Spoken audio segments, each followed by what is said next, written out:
Why shying away from discomfort is keeping you stagnant, and how we're going to change that today by helping you embrace change and move forward. I'm Ricky Jasper, and this is the Chasing a Greater Vision podcast. After getting laid off 2 times in 6 months, I realized I had to be chasing a greater vision in my life. I had to be walking into my calling. I spent time building up a successful fitness apparel business, and then now stepping back in front of camera to talk, to speak more, to hopefully inspire you to chase a greater vision in your life. And my goal with this podcast is for us to do it together. So let's make it happen. What's going on? I'm Ricky, and this is the Chasing a Greater Vision podcast. Today's episode, we are talking about changing. We are talking about the fact that when you embrace discomfort, it's going to be the best thing for you because it's going to allow you to change in areas that you want to change, and whatever you're not changing, you are choosing. So let's get right into it. So this is our head and heart segment.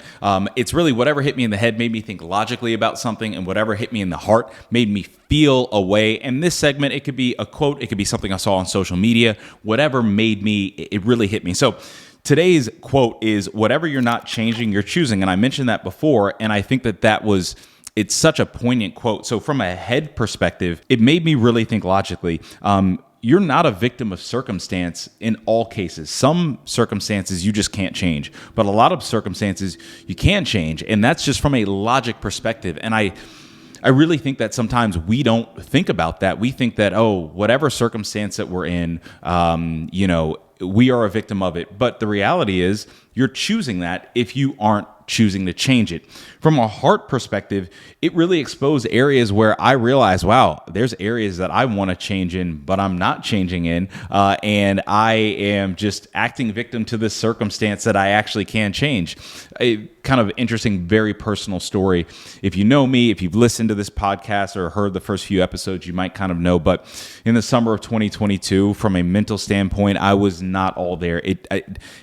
Everything bothered me. I wasn't in the best mental headspace, and I always felt a victim of circumstances, of everything, that was a lot of things that were in my control that I could change. But what I was doing was I was just complaining about them on a day in and day out basis, right? And it affected my relationship negatively. I was the one I was not, the best person showing up in my relationship. It affected my fitness because mentally I wasn't all there when I was doing what I need to be doing. It affected my work because I just felt stressed out.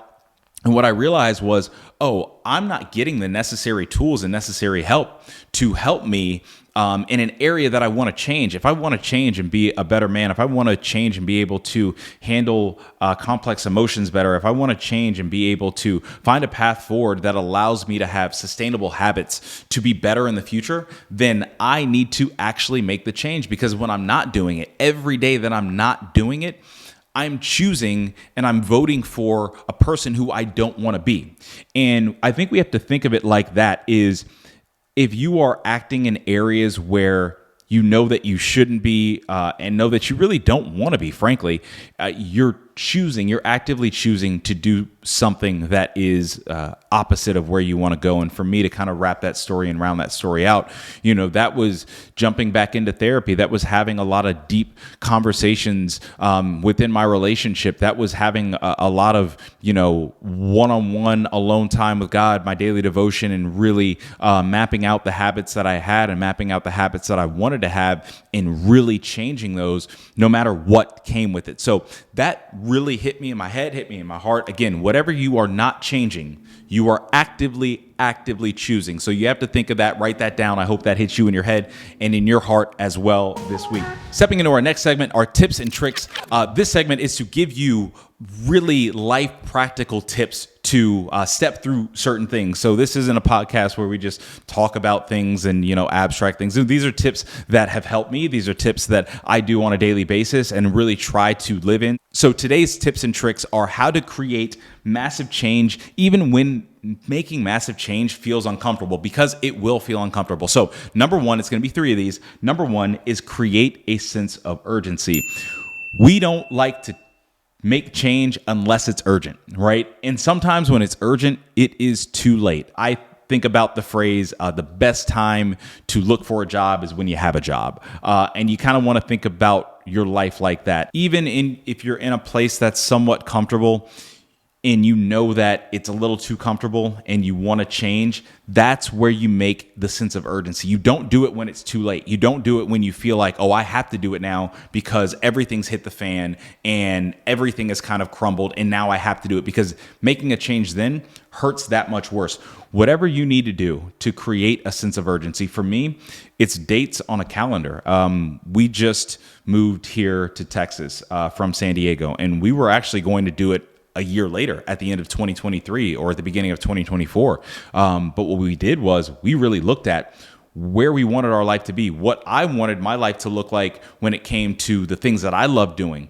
I realized that my setup, my setting, and everything was not being conducive to what my dreams, my goals, my calling, my vision was. So I was like, I have to change that. And part of the change was I needed to get to a space and a location, one where had a bigger space, bigger location, could actually kind of set up a studio, and the pace of life could slow down a little bit so I could keep the main thing, and focus on what I wanted to do. And so when I was able to map those out, I was like, well, that's my sense of urgency. I saw the bigger vision. I got excited for the change. And when you create a sense of urgency, you should be getting excited for whatever that change is. It's hard to make a change and do something different when you're not excited about the alternative. Like that doesn't feel good. But when you create a sense of urgency, think about it from an excitement standpoint.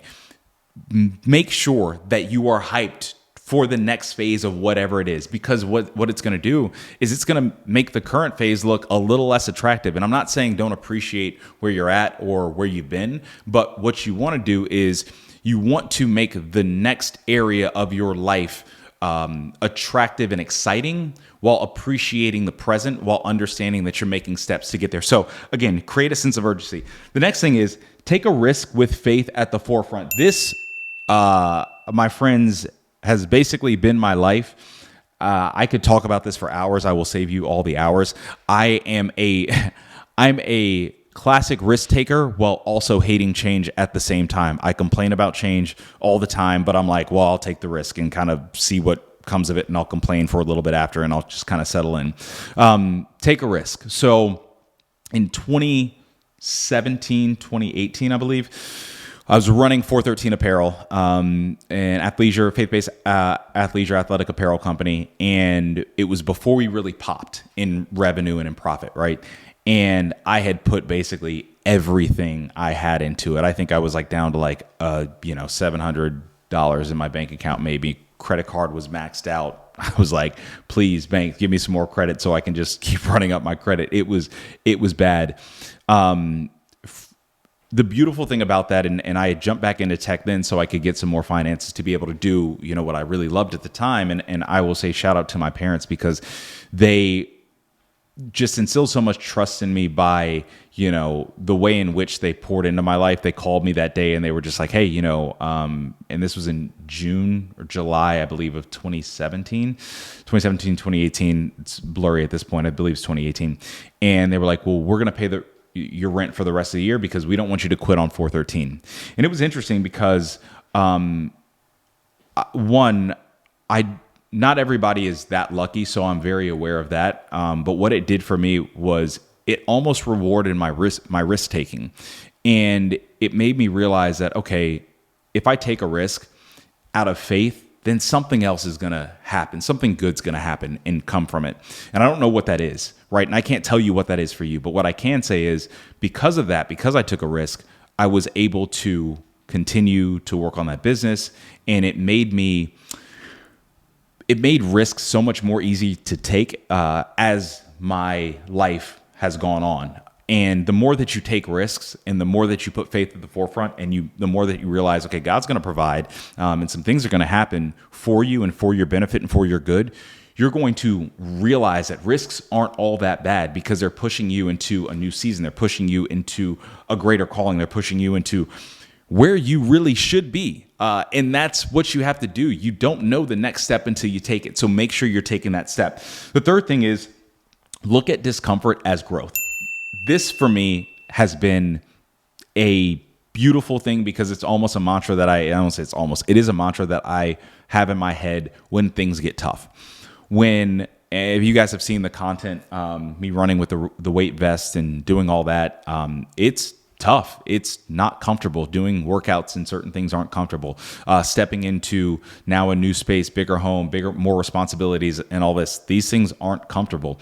And when they feel like they're stretching me, my mind goes to, this is growing me. This is expanding my capacity. My mind doesn't go to, oh, okay, now this is bad. Let's run back to what was old. Let's run back to what, an area that I was trying to get away from. It's saying, okay, this doesn't feel the best, but we are going to sit here in this discomfort and we're going to expect it to be uncomfortable and we're going to grow and we're going to learn something here. And so if you are looking to change and really create massive change, understand that discomfort is going to be a part of it, but switch your mindset and even say in your mind, when it gets uncomfortable, this is growing me. This is for a benefit. This is for good. 2022 was such a weird, fun, high and low year for me. We bought a house. Started working with Mason, who's behind the camera right now, doing all the everything magic. Even before we got here, I had probably my lowest point mentally, emotionally, spiritually in the middle of the year while all the great things were happening. I took a risk to jump back into therapy, took a risk to, hop back in here and buy the home and all these things, risk. But it's paying off in other ways that I might not even see pay off till down the road. And it's not even pay off in a monetary way or whatever.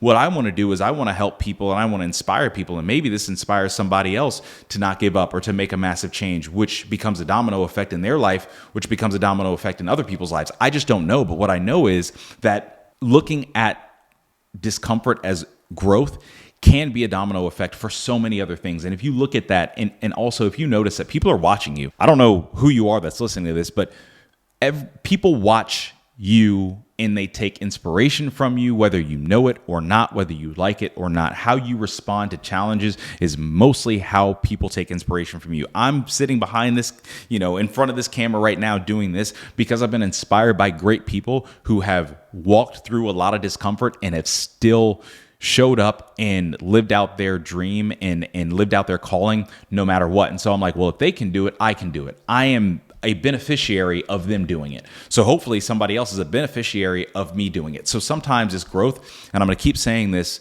in previous podcasts. It's going to be a thing in, consistent podcasts, future podcasts, is that a lot of these things aren't just for your benefit. They're for other people.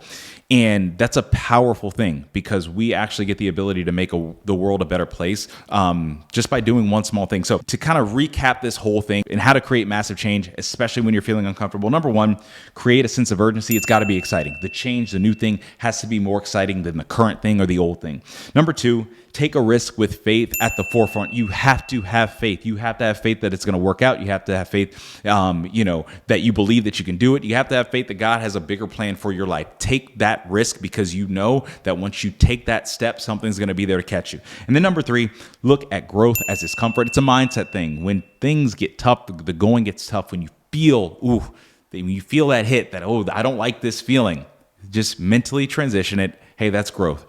It's there for a reason. Our last segment is our word of the week or word of the month, however you want to spin it. It's going to be the word that we are going to live by. It is invest.